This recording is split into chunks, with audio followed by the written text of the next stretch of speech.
Hi, I'm Morgan, And I'm Megan. twins and host of M&M Chat, a monthly podcast that brings together our many commonalities, motherhood, farm life, fitness, chasing our passions, and Go Chat. It is our goal to create a show that is positive, real, and fun. Now let's dive into season two. All right, so season two, hopefully you listened to episode one of season two. Is titled Calming the Messy. And last month we explored wellness goals and how we stay on track. So if you have not yet listened to that episode, we encourage you to go back, listen to episode one, and then come back and listen to episode two of season two. So we will be breaking the year up in our four series, and we decided to focus on series for this year to help us dive in and really enrich our conversations and just dive a little deeper. So, like we said, the first one was all about wellness goals. And this month, we are going to be talking about nutrition and how we can really simplify that. So, we don't want nutrition and health and all of the things that we're doing for our bodies to be confusing. And we really want to enjoy the process. Just a reminder, we are not experts in wellness, but we're super passionate about the subject of nutrition, and we just want to share our experiences with you. So take what we say, use what resonates with you. Do your own research. We really recommend being your own advocate for your health and not one size fits all. So, what works for us may not work for you. We're just giving you what we have seen that has helped us and our tips and tricks, and then you can implement what seems to fit into your lifestyle. And I find, Morgan, I don't know about you, but when I listen to podcasts, I really enjoy listening to health podcasts and wellness tips and tricks, but sometimes I get really confused. And so our goal today is just kind of keep it very simple and clarify things a little bit because we are passionate about it, but we know not everybody is. So we want to just give very simple tips or just simple explanations for everybody. And like Morgan said, take what you would like to use and then do your own research as well. And so to start off with, we want to simplify what macronutrients are. We've been hearing that word a lot in just the health field, and people talk about like keeping macronutrients balanced. Well, what are macronutrients in the first place? So, macronutrients, I looked up just a simple definition, they refer to carbs, fats, and proteins. And typically, adults get around 45 to 65% of their daily nutrition is carbohydrates. 10 to 35% is generally protein, and 20 to 35% is generally fat. And that would be healthy fat. So, like avocado, hummus, um, olive oil, things like that. But people who are maybe trying to lose weight, you can adjust those percentages a little bit. And I'm not going to give an exact number for if you want to lose weight because that is up to everybody's own body. And also, maybe depending on where you're starting too. So you can always decide if you need to adjust those percentages based on your own needs. But typically, those are the numbers. And I think we can go back to kind of the basics. So when you think back to school, when we learned about the My Plate and the pyramid, I think we can think about it as a simplified version. Like Megan and I don't weigh our food, we don't count macros, but we can visualize. And we're going to talk about our nutritional plans that we follow and how we meal prep. And we can really go back to the basics of what we know. So this doesn't have to be complicated. No. When we think about your plate, we want to visualize a serving size. We want to visualize having a variety of food on your plate, the protein, the carbohydrates, the fats. We want to have color. So we want to go back to what we know and we want to have variety in our diet. The more variety you have in your diet, it's kind of like when we think about microbe activity outside in our soil. When we have more activity and we have more variety, we're going to increase the microbes in our gut. And we're going to talk about that today too, because that's something I'm really passionate about. And when we add those varieties to our plate and we try new foods and we increase what we're eating in quantity of the different types of food that we're eating, that can really help. But making sure that you can just kind of visualize with your eye of how much is on your plate. So, how much is a serving of protein? What would be a good serving of carbohydrates? It can really help you in your putting your plate together at dinner time. Definitely. And one of the things that we use for our nutrition plan is called Portion Fix. If you've never heard of Portion Fix before, it is a Beachbody program. Now, Beachbody is called Body, but it's a body program that focuses on how we can eat as a way of a life, like our lifestyle. It's not a diet.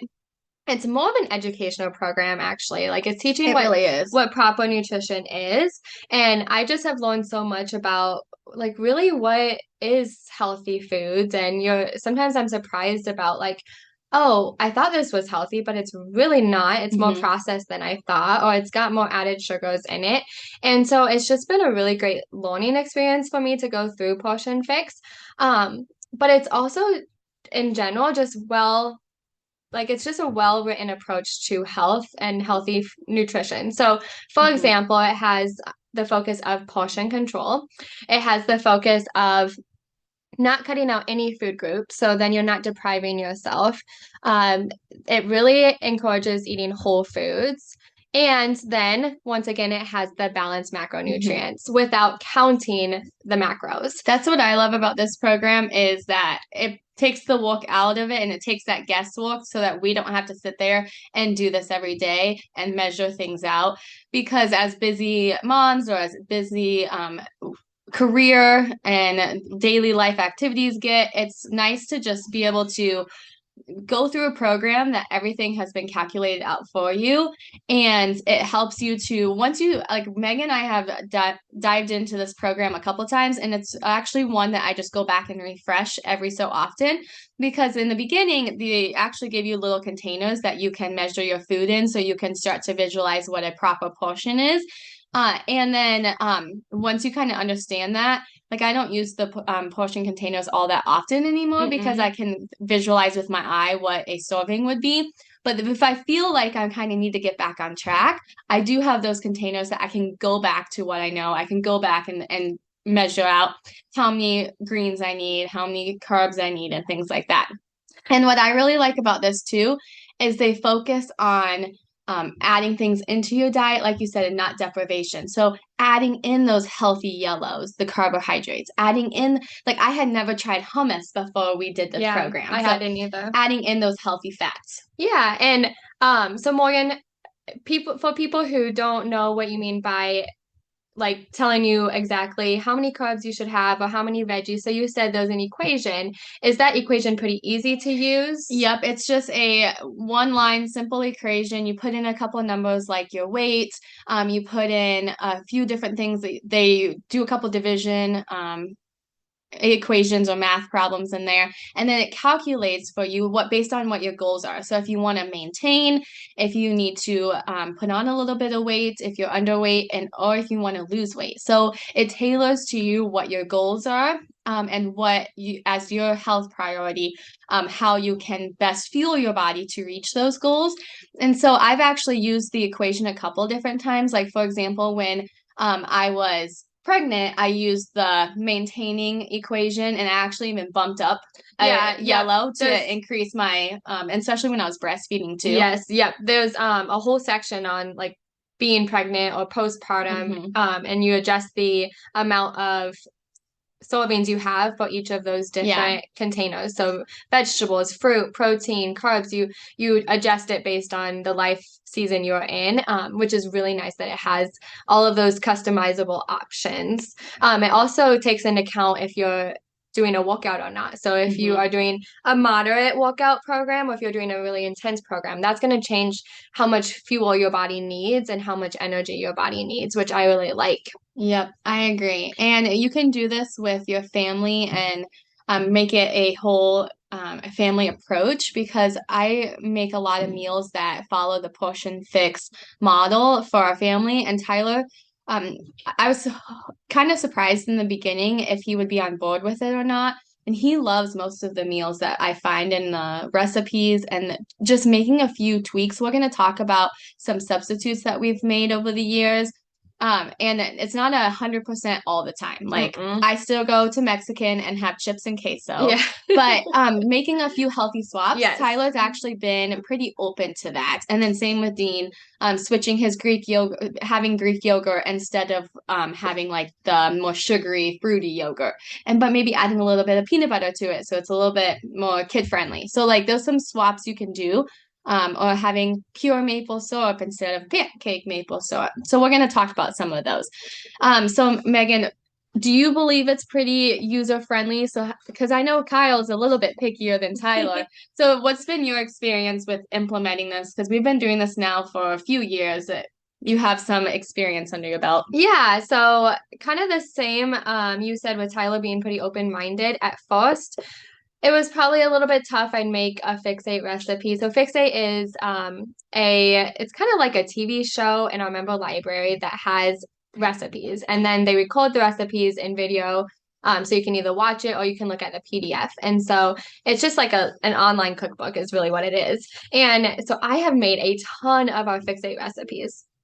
And at first, Kyle would sometimes turn up his nose and be like, "What is that? Why did you make that? Can we just There's have too many veggies can we in just it. have like normal chicken Alfredo? Why do you have to make the healthier chicken Alfredo?" Or like I've done a lot of stir fries, and actually over time, at first he wasn't too keen on it. He's like, "That's a lot of bell peppers, that's a lot of tomatoes." Now, honestly, that is our go-to recipe when we wanted something quick and when we want to get those veggies in. And you can either have steak or chicken. And sometimes he'll request that and be like, "Can we do a stir fry this week?" Mhm. So his taste buds have changed over time. And I also want to like mention that too. The more that you choose the healthier options, instead of thinking like I'm never gonna have this sweet again, don't think of it as like you're not gonna have it anymore. Think about instead what you are fueling your body with. And over time, your taste buds start to change and your cravings decrease. So then you're not like struggling with those cravings as much because honestly, your body is desiring more of those healthy options, those healthy swaps, because that's what you get used to eating, which I think is pretty cool. Like we can train our taste buds to want something specific. And it is so true. And this isn't about what's good and what's bad. Like, I really actually feel like Dean's plate at dinner time, sometimes if we have cookies on the counter and he has asked me for one, I'll put it on his plate with the broccoli and the chicken and stuff too. And then he can choose what he eats because one food is not better than the other. They both fuel our bodies. But one might make you feel a little bit better. The broccoli might make you feel good, give you the vitamins that you need. The cookie, you might really enjoy it and it's going to be a nice treat, but it might not give you as much energy as the other ones and sustain you as long. So I think teaching our kids how to listen to the bodies of what makes them feel good. Like the other night, he was eating ice cream with Tyler and he wanted more and he kept asking Tyler for more. And Tyler goes, "Ask mama if you can have more." And I actually told him, I said, "Dean, if you want a couple more bites, that's fine, but we don't want too much because it might hurt your tummy. Like if you have too much, it might upset your tummy." And so I think when we can really listen to our bodies, like you said, it's not about that we can't have it. Like over Christmas, I enjoyed sweets. I enjoyed yummy cocktails. I even made like a dirty Santa. And it was hot cocoa with Bailey's and ice cream in it. And I really enjoyed it. But then after the holidays, when I started eating healthier again and started fueling my body with things that make me feel good, the other day I had a piece of chocolate and I was like, honestly, I mean, it's okay, it's good, but it wasn't like I had to have it. Like it didn't taste as good as I was envisioning. No, and actually, Morgan, same with me. Like during the holidays, I every single night wanted something hot cocoa or some kind of like alcohol drink or a glass of coffee. Like I wanted something in the evening or just something sweet, like the cookies sitting on the counter. And it was really hard for me to be like, okay, it's evening time. What do I want to go grab something? Once we started the new year and we did like our 3-day refresh, just got back on track with following Portion Fix. The last like week, I've thought in my head like, oh, a glass of coffee would be good tonight, or a hot cocoa would be good tonight. And then I never acted on that craving, and over time it's been less in my mind being like, I want that. Like Yeah. it's just not as prominent. I'm not focused on it as much. It might pop in my mind, but it pops right out just as quick because it's not something I've been giving myself, and so I'm not relying on it. Mm-hmm. And I've just noticed that switch a little bit once I'm starting to eat more of those healthy foods again. And sugar is meant to be addicting. I mean, Mhm. all those sugary foods, all those processed foods, they have the sugars in there that trick our brain that this is what our body wants. Yeah. So when you get used to not eating those, your body isn't going to have those triggers of cravings as often. And Megan, I did see on your stories the other day that when you were craving something sweet, you made it look like a delicious brownie batter, but it was made with a protein, right? Yeah. Yeah. So it was, I wanted honestly cookie dough, and I was like, well, I'm not gonna make cookie dough right now because it was nighttime and Andrew was already in bed. Like I needed to wind down. So I took chocolate recover and some almond milk and some peanut butter and very little almond milk. And I just mixed it up, blend like with a hand mixer, and it turned out to be kind of like a combination between a pudding and brownie batter. And it was delicious. Our chocolate recover is a post-workout supplement, but sometimes you can have it as a replacement for a sweet because it's so good. It Yeah. tastes like chocolate milk. I didn't have any over the holidays and I just restocked on it, and I enjoy making it into a healthier hot chocolate when it's winter and cold outside. Another thing that I like to substitute is sometimes we can have like fruit dips, like if you want to have caramel or things like that with apples. That can have a lot of sugar in it, and we can make something though that's still tasty to dip your apples in. So I've made a cookie dough hummus before, which is made with chickpeas. And that sounds like some of these things might sound kind of weird at first, but when you try them and when you open your mind and bring awareness to some of these different foods that you maybe never have had before, you would be surprised how tasty it is. And then it's really not that weird once you make it. No. Like I actually last week I got guacamole and I dipped carrots in it. Mm. And so and I do still love, like a crunchy chip or something. So what I do is you can still have it. So I took my guacamole to lunch and I took a bag of carrots, but then I also took a small little bag with a handful of chips in it. And so I measured out my portion of chips just so I could have that crunch. Yeah. But then I dipped my carrots in it too. So I was getting the fuel and the nutrients from the carrots, but still had that crunch of the chip. And it didn't feel like I was deprived. And sometimes it's honestly like one bite and you're satisfied. Mm-hmm. So that's a perfect strategy. And did you know, Morgan, that sometimes in Portion Fix, you're able to substitute a yellow, like a carbohydrate, with something that's more indulgent. So I wouldn't recommend doing this for all your yellows because you want your carbohydrates to be like whole grains, brown rice, quinoa, like you want it to be Sweet potatoes. Well, quinoa is actually a protein too, not necessarily a carbohydrate, but you want those healthy carbohydrates. But every once in a while, it's okay to substitute one of those carbohydrates for a sweet or even a glass of wine. Mm-hmm. So, like, if you know you're going to go out and you want a glass of wine with your friends, maybe save one of your yellows for that day for that glass of wine. So it's an easy swap and you don't have to really think a lot about it. So instead of having toast for breakfast, I'm going to save that yellow and have some fruit for breakfast or a protein shake, and then for dinner I'm going to have that glass of wine. Mm-hmm. And just doing that like once or twice a week, substituting those yellows, then you don't feel like you're being deprived. I think it can also create some excitement around your food, and not use it as emotional eating, but like, you know what, like I'm excited to have this glass of wine later. Like you planned for it. Yeah. And you can create like they say, like the more you're prepared, the better off you'll be because you'll have things in place. I also think like, so I mentioned like the chickpeas for like the cookie dough hummus. I think it encourages you to try new things and to be open and to really expand like the foods you buy at the grocery store. Like this week I actually bought some plums because Dean has side note, Dean's been Mom life. Yeah, mom life. Dean's been having some, and he's 2, so hopefully he won't listen to this when he's in his teenage years and be like, Mom talked about my poop. But I've been trying to add some more fiber to his diet, and I thought plums might be a good one. And I Little actually, man's being potty trained right yeah, now. he's getting potty trained right now, and he's doing so good with it. But I have been trying to add some more fiber to his diet, and I actually don't really ever eat plums, so I bought some extra that I can eat with him because Yeah. I'm excited to try them and add them to my diet. I think it also helps you to not have the same 5 meals in rotation. Yes. Like, Adds variety and some spice mhm. into your Yeah. nutrition. Yeah, you're not having like spaghetti and taco night every week. I mean, those are Yeah. good nights to have, but you can add in some different ones. Like I made a really yummy white bean chili Mm. with chicken and green onions and stuff, and it was really good. So I think it just adds variety. Yeah. When I go to the store, I try to just think about, okay, what veggies and fruit did I buy last week? I'm going to try to buy a few different ones this week. So Andrew loves fruit right now. So for an example, last week I bought blackberries for him, and then this week I got some cuties. And so just trying even to spice it up a little bit with what fruits and veggies you buy. Or like this week I got bell peppers, next week I'm going to get carrots. So just like thinking about the more variety you have, that's more nutrients that are getting into your body because each food has different amounts of vitamins Mhm.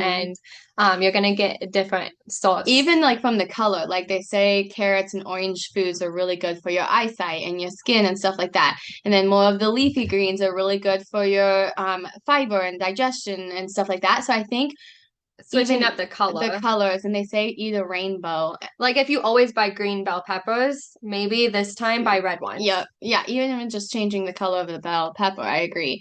Now, we hear a lot of stuff on the internet about like animal versus plant protein or animal versus plant diets. And I don't think we have to be like polar over here and over here. I think we need to come together more as a society on this issue, but I also think that you can have both. Like I love animal proteins and they do so much for our body, but then I also would say I eat a pretty heavy plant diet because Yeah. we want to add all those veggies to our diet because they're going to have all those vitamins and nutrients that our body needs. And the veggies have the fiber, which really helps with our the gut. digestive system and things like that. But generally, animal proteins are going to have those 9 complete amino acid chains that are going to help us utilize and synthesize that protein to help keep our muscles healthy. And our body is going to best utilize those animal proteins. But there are some options for plant-based proteins too that would give you those essential nutrients. It's just a little bit easier to obtain those from animal-based proteins. And specifically with like a protein shake, make sure you're looking for a protein shake that has either the whey, which would be the animal protein, or the pea protein, which would be more more of a complete plant protein than maybe other proteins from plants. So a pea protein is a great option if you do want to go that route of plants for your protein shakes. Like for example, with Body, we have whey protein as an option for Shakeology and pea protein as an option. And it kind of depends too on your own stomach, like what kind of sensitivities you have. Some people are sensitive to dairy, so then maybe they go with the pea protein. But some people might want to build more muscle, and I think the whey helps like bulk a little bit more. And so if you are in wanting to build that muscle, like you want muscle mass, maybe you haven't been lifting weights, then the whey protein might be the way to go. And it's not going to make you bulky. I've drank both. I should preface that. It's not going to like bulk you up unless you want to, and then you have to lift heavy weights and eat a certain amount of food. But if you just want to build a little bit of muscle, both pea protein will do that too, though. And I think for me, one of my longevity goals is to make sure that I take care of my muscles. I think as we get older, we can tend to lose our muscle pretty quickly because they say as you build up your muscle, it takes 2 weeks to build it up and it takes like 2 days for you to reboot back. So like you want to keep at it. That's why daily movement is so important. Even stretching. I notice like when I stretch and I can touch my toes really easily, if you stop doing that for a few days, it can really bring you back to not being as flexible. So I think just making it a daily habit. But with the protein, I think that's why it's so important to me is because I want to take care of my muscles and I want to keep my muscles healthy as you age. That's going to help you carry your body. It's going to help you with those daily functions of lifting groceries out of the car. And it's going to just help you age more gracefully. And some really good options for animal protein are eggs, fish, lean meats, poultry, wild game, even like deer, dairy products such as milk, yogurt, and cheese. And then some great plant protein options are beans, nuts, legumes, soybean products like tofu, and then like buckwheat, quinoa, wild rice, chia seeds, hemp seeds. All of those are plant protein options. I actually just got a granola from Hy-Vee that is a hemp seed granola base. Yeah. And it's a blueberry one. I haven't opened it yet, but I've been hearing a lot of good things about hemp seeds. So I got the granola and I'm gonna try to see if I like it. So yeah, see, I tried something new. And I've tried there is at the store a bottle that's got 3 different seeds in it mixed together. That's an easy way to get a little chia seeds, chia, hemp, flaxseed. I think those are the 3 that's actually in it. Just put a little bit of those in your shake or smoothie or oatmeal, and it's an addition that you're getting more nutrients. I actually have, that's another one I've been adding to Dean's food. I put it in a cup and put a straw in it, and he drank it with his apple cheese. Adding it to muffins, anything really you could add it to. Recently Megan and I did a 3-day refresh, and this is not something that we do to lose weight. It's not a way to look a certain way. We don't do it because of aesthetics. We do it because it's good for our body to have a reset. And it's like a really mild cleanse. Yeah, and it's 3 days, and they give you the protein because you don't want to go hungry all day. You don't want to go through your day and feel foggy and stuff. So you want to still feel satisfied and full. So the 3-day refresh comes with some protein. It comes with a fiber sweep, and then also it gives you some recipes to try, and it's things like salads and stir fries, some really delicious veggie recipes, and it just kind of helps cleanse your body. Like, you're not supposed to drink coffee on it, so even like caffeine, it kind of helps you cleanse of that and detox from maybe having that caffeine addiction, because if you have caffeine every single day, it's good to have like a few days to like not have any, so then you start detoxing your body from that caffeine addiction. And it would be good to like still kind of stick with that when you're not doing the cleanse, like every once in a while, maybe not having coffee. I need to work on that one. Yeah. After the cleanse, I was like, give me back my coffee. I know. And I have been trying to, like, this is a good size of a coffee. My thermos I take to work is about this big. So, that's something I need to work on too. I've been trying to alternate between matcha and coffee. So last week I did matcha twice. Well, and also I've been like thinking a lot about the word should. Yeah. Like, I just heard Morgan say the word should, and not to call her out on it. But we say that to ourselves a lot as just like people, like, especially women, I feel like we have a lot of pressure. We're hard on ourselves. We put a lot of pressure on ourselves to do well. And I think sometimes we say the word should. Like, I should limit my caffeine. I should go work out. I should drink some more water. We say should a lot.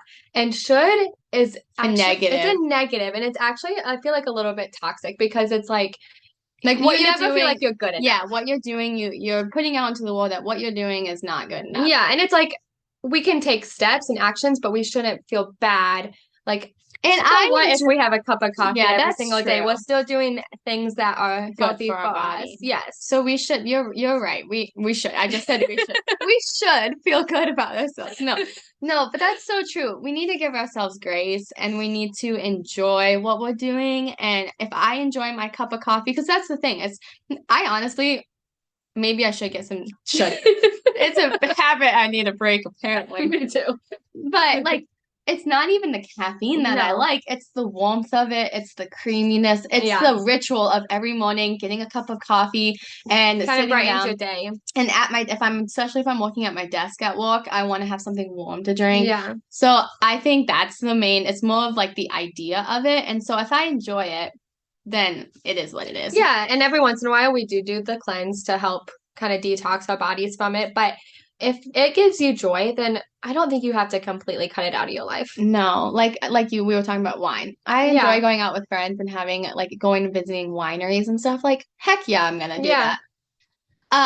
So you guys, one thing that I've really become passionate about lately is the gut health. Like Yes. your gut health resonate, like it connects to your whole body. It connects to your brain. It connects to your skin. It helps to, your gut is where you literally pull nutrients from food to be able to do everything else in life. And it's such a cheesy saying Like, that you listen to are, your gut. yeah, listen to your gut, or you are what you eat. So true. You are what you eat. Like We are what we eat. if you eat sluggish, you're gonna feel sluggish the Yes. next day. And I think with our gut, we really want to take care of it, and we want to limit the amount of processed foods. So things that, like when you see ingredients on the back of something and you can't read them, oh, Oh, there's it's a got like hundred, 100 ingredients. then we really want to focus on whole foods. And we want to focus on reducing the inflammation in our body. Like I'm not going to quote the stat because I don't want to quote something wrong, but how many people that are inflamed and like chronic inflammation that is really affecting your energy Yeah. levels and things like that. And just feeling of soreness. Yeah. And I noticed like over the holidays, like I really felt bloated and stuff, and it does affect your energy level. It does. And so I think we can really decrease our inflammation to help decrease the chances of other diseases and things that could come down the pipeline. Yeah, I've heard lately like inflammation is a huge causer of A lot of diseases. different things, or it's maybe even a sign of underlying issues. I was looking at an article by Frederick Health, and they talked about the 10 signs that you might have an unhealthy gut. And one of them is having upset stomach, like more than just like occasionally, like if it's constant. You feel tired more often, you have trouble sleeping, you are intolerant to some foods, you have extreme food cravings, especially sugar, you have unintentional weight gain or loss, you have skin irritations, you may get migraines, or you have autoimmune problems, or you have frequent mood changes. Gut problems and inflammation in the nervous system can lead to anxiety and depression. And I mean, have you noticed, like in our society, that anxiety is a bigger problem than it seems like it used to be? Depression's a bigger problem than it used to be. And it's like, it makes you really sit down and ponder and wonder, like, is our nutrition part of that? I think it's a combination between our nutrition, the toxins that are around us, like what we're exposed to every day. And my personal opinion is I think it's a combination of this because I feel like I analyze the things a lot more than I used to, and I'm constantly, like you said, trying to feel like what can I do next to reach the next goal, make myself better.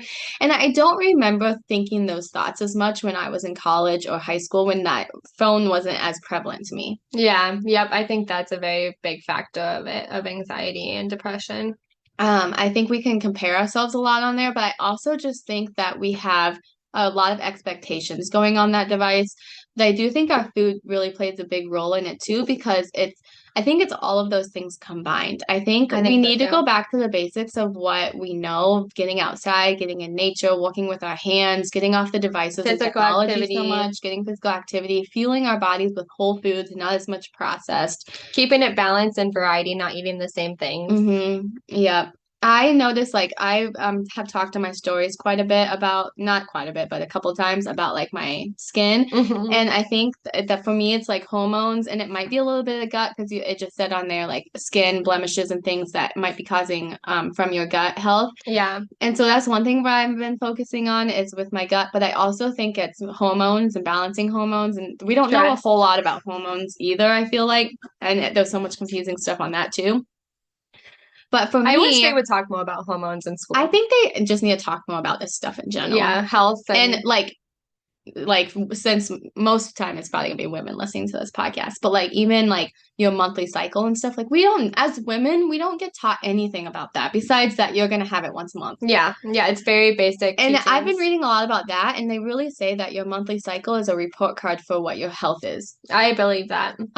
But so with my skin, I've been trying to do some research, and as much as I like eggs are literally one of my favorite proteins, eggs and dairy can cause acne if you're acne prone. Now, if you're not acne prone, then you're fine, and Yeah. it's a great source of protein. But a lot of research I've been doing says that if you are more acne prone, that it can cause inflammation and acne in that cheekbone area, which is exactly where mine is. Yeah. So I've been trying to limit, but like I had eggs yesterday, I had milk in my coffee today. So it's really hard for me because I love um, agriculture products and I love dairy and eggs and all that it provides you otherwise. But as for my own skin and confidence, I might try to limit the amount that I have, see if it helps. Well, and I did notice that my acne was worse during the holidays, and I think Mhm. it was because I was eating more processed sugars. Me too. And I feel like this January, I don't know if it's just cleared up because of eating a little bit healthier, cleared up because I've been more consistent with my skincare routine, a combination of the two, maybe less stress because it's been less busy. So I think it's a combination probably of all of that. But All right. Well, I think we're kind of wrapping up here on our conversation. I think we had a good conversation today. Hopefully you guys learned a few things or took a few things away that resonated with you. If you did, we would love to hear what you liked, what you thought was interesting, your own health journey and where you are at, what you struggle with, all those things. We're in this together. If you did like it and you would share it, we would really appreciate it. So share, comment, like, subscribe. So you get monthly reminders. Yep. And I just wanted to point out, Megan and I are both wearing our merchandise that is for HB Farms, and we will be launching this here soon. So this is separate from the podcast, but it's something that Megan and I, when we combined all of our passions, we have our health and fitness, we have our farm life, and then we have our podcast together. And so we would like to give away a giveaway for just tuning into a podcast and sharing it and subscribing. So this is going to be in our giveaway. It is a water bottle that says wellness and it says M&M Chat. And then there's just tons of cute little graphics on here. But the basket will have a few different things in it. And we are going to give it away to somebody. We're going to just draw a name. But to be in the running to get your name drawn, we would like you to subscribe to either the Apple Podcast platform for M&M Chat or the YouTube channel for M&M Chat, and then share that you did on a social media platform, either Facebook or Instagram, and just let people know about our podcast and just say, hey, I subscribe to M&M Chat. And we would love that. Yes. Let's have some fun. I think this will be really cool. And it's just, we're super excited about this water bottle. I think it came together. It's all of our passions kind of combined into one. Yes, it's so cute, you guys. It's got flowers, it's got fitness, it's got notebooks, journaling, it's got our M&M Chat logo. It's just really cute. All right. Well, thank you, everyone. We hope you have a great month, and we will visit with you next time. Next time, we're going to continue this conversation. We have one more episode for this series. Yep. And then we will continue with our calming the messy throughout the year. All right, guys. Thank you.